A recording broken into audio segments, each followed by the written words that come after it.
Good morning, Saugus. My name is Dillon Lovelace, and today is the 23rd of January. And I'm Priscilla Penate. This is SNN.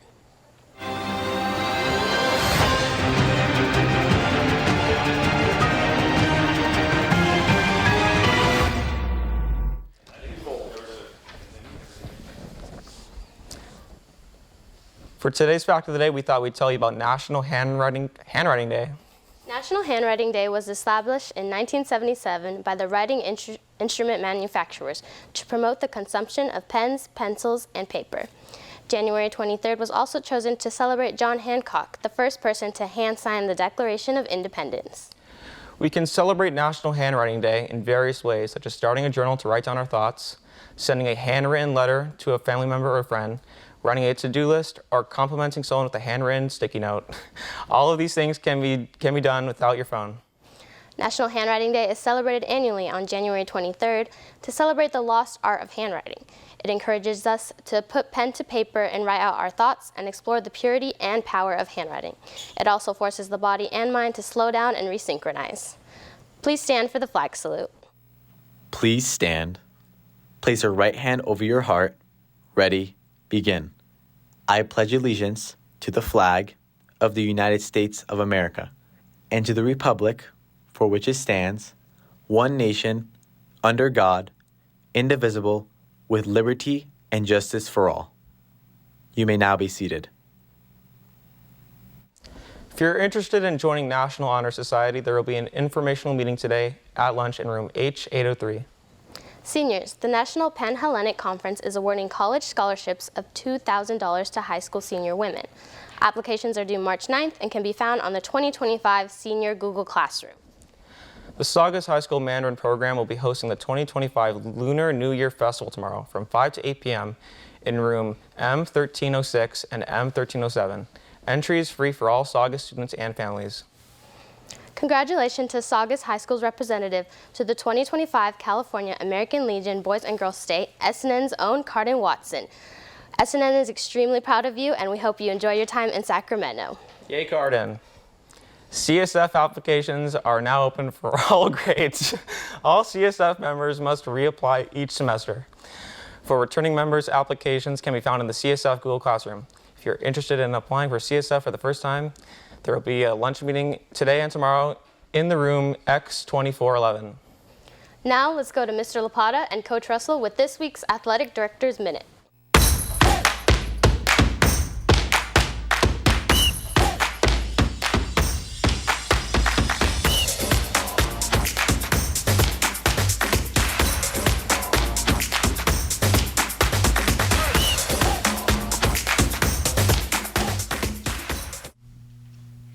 Hey there, Coach Russell. Happy New Year and all that. This is our first show after the New Year. Indeed. A man of so many words. Why don't you pump up our flag football a little bit? You know what we did? Right before break, we hired a football coach, flag football coach. We got a new coach, but all we need now are players.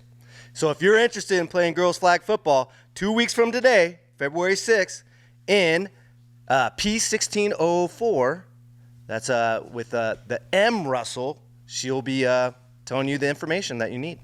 Okay, outstanding. And that's again, at lunchtime. Yep, at lunchtime, and we're looking 2 for weeks. anyone who is interested. Get in that room, see if it's something that you might want to do. And again, 2 sport athletes. We will work with your other coaches, but let's go to Players of the Week. Let's do it. The first Jersey Mike's Player of the Week is boys soccer player Santiago Villazaga.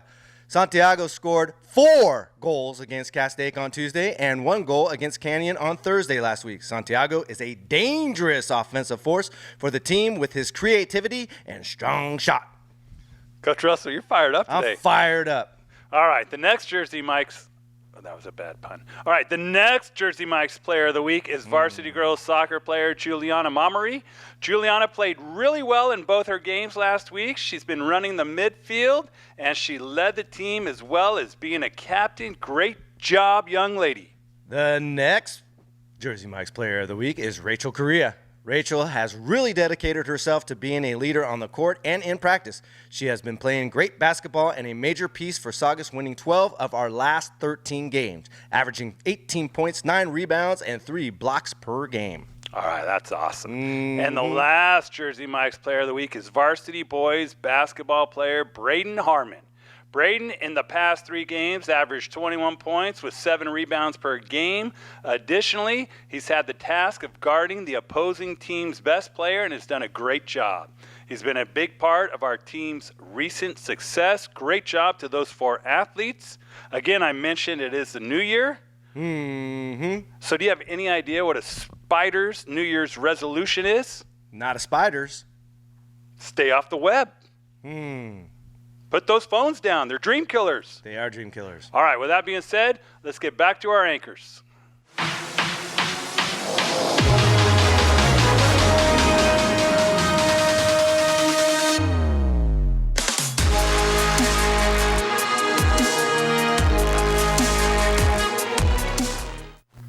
Thanks, Mr. Wapod and Coach Russell. Good morning, Saugus. I'm Ivan Sese with today's Saugus Sports Update.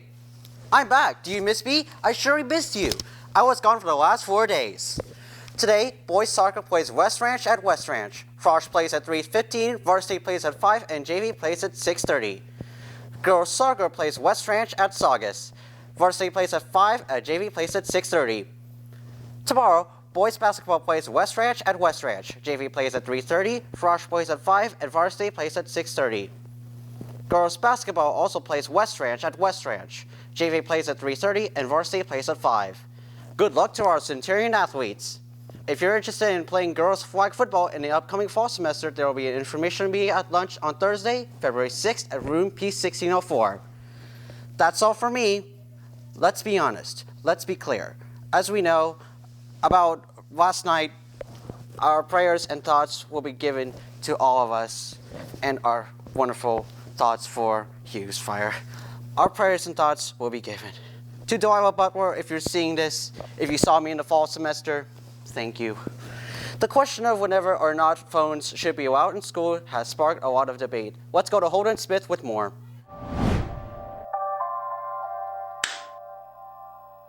Good morning, Saugus. I'm Holden Smith reporting for SNN.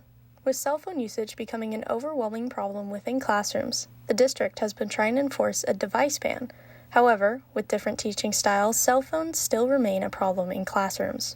Being on this campus since after 9/11, prior to the tragedy here on this campus, I was really lax with phone policies. It never became an issue. Now, post the tragedy, they're essential because I'm a father too, so I wear 2 hats.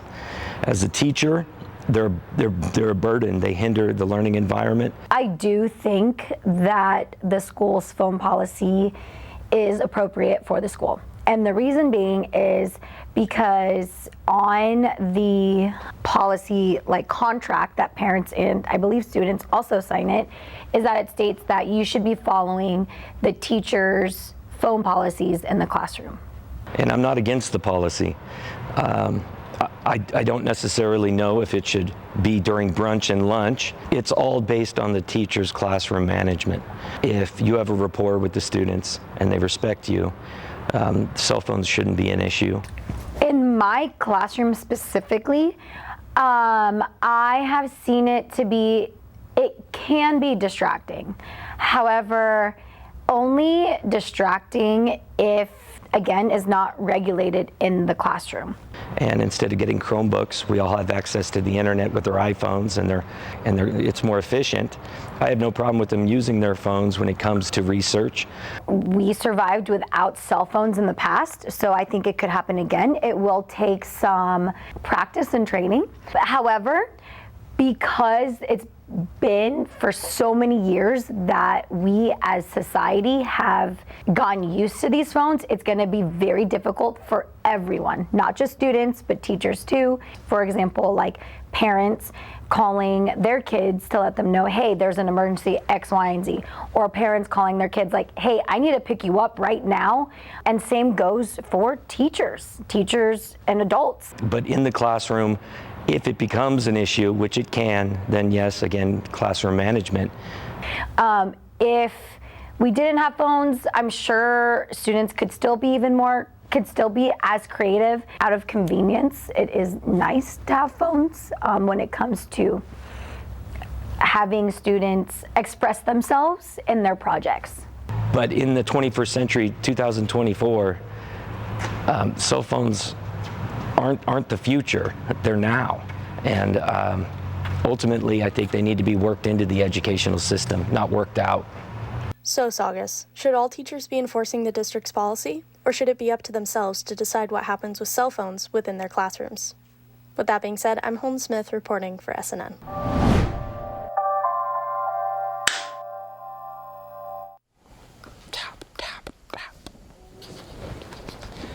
Thanks, Holden. Be sure to follow the rules of each classroom. Seniors, the Penate Memorial Scholarship is now open. To be eligible, you must have a minimum GPA of 2.5 and plan to attend a 2-year or 4-year college, university, trade school, or military school. Applications are available in the counseling office or on the Saugus website and are due before next Friday, January 31st. The graduation diploma name list has been posted on the windows outside the admin office. If your name does not appear the way you would like it to on your diploma, please see the AP Secretary, Ms. Bund, to fix the issue. The last day to make changes is Monday, January 27th. The Wish Foundation will be hosting a district-wide talent show for students, teachers, and administrators. The deadline to submit a digital audition is Friday, January 31st, 10 p.m. Submissions must follow the guidelines at the link listed below.